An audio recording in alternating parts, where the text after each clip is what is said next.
சட்டப்பேரவைத் தலைவர் அவர்களுக்கு கோரிக்கை வைத்தேன். அவர் அந்த கோரிக்கையை நான் ஏற்கின்றேன்.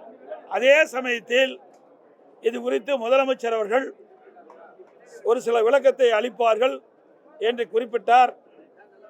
நான் சட்டப்பேரவைத் தலைவரிடத்திலே கேட்டுக்கொண்டதெல்லாம் கரூர் சம்பவம் குறித்து முதல்வர் கருத்து சொல்வதென்றால் இது பிரதான எதிர்க்கட்சி அனைத்து இந்திய அண்ணா திராவிட முன்னேற்ற கழகம்.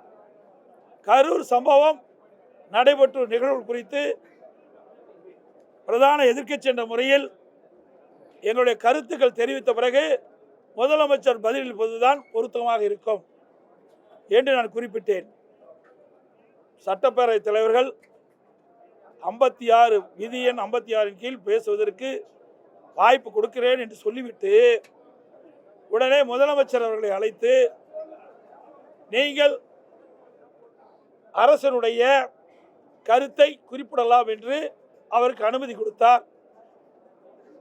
நான் இது முக்கிய பிரச்சனை என்ற காரணத்தினால் இன்றைக்கு 41 பேர் உயிரிழந்து மிக துயரமான சம்பவம் என்ற காரணத்தினால் நாங்கள் அமைதி காத்து சட்டப்பேரவைத் தலைவர் சொன்னதற்கு சம்மதித்து முதலமைச்சர் அவர்கள் என்ன கருத்தை சொல்வார் என்பதை நாங்கள் கேட்போம் என்று அங்கேயே அமர்ந்து முதலமைச்சர் சொன்ன கருத்துக்கள் எல்லாம் நாங்கள் அமைதியாக கேட்டுக்கொண்டிருந்தோம்.